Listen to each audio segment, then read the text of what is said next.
గోదావరి పుష్కరోత్సవ హేళ తుదిఘట్టానికి చేరుకుంది. తెలుగు ప్రజలు అత్యంత భక్తి శ్రద్ధలతో పుష్కరాల సంబరానికి ముగింపు పలకనున్నారు. ఇవాళ సాయంత్రం 6:30 గంటలకు పుష్కర ఘడియలు వెళ్లిపోనున్నాయి. సరిగ్గా ఇదే సమయానికి పుష్కరాలు ముగిసినట్టు ప్రభుత్వాలు ప్రకటించనున్నాయి.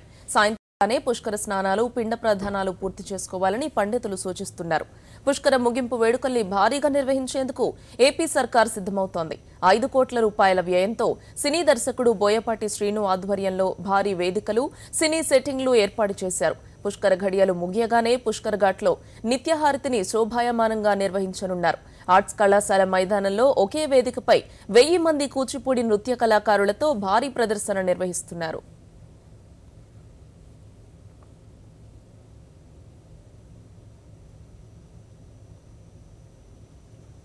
తెలంగాణ రాష్ట్రం ఏర్పడిన తరువాత వచ్చిన తొలి గోదావరి పుష్కరాలను ఘనంగా నిర్వహించిన ప్రభుత్వం ముగింపు వేడుకలను కూడా అంతే ఘనంగా నిర్వహించాలని నిర్ణయించింది. ముగింపు వేడుకలను ఆదిలాబాద్ జిల్లా బాసరలో నిర్వహిస్తున్నారు. బాసర సరస్వతి అమ్మవారికి హారతి ఇచ్చాక ఆలయం నుంచి గోదావరి ఒడ్డు వరకు ఊరేగింపు జరుపుతారు. ఆ తర్వాత గోదావరికి మహాహారతి ఇచ్చి పుష్కరాలను అధికారికంగా ముగిస్తారు.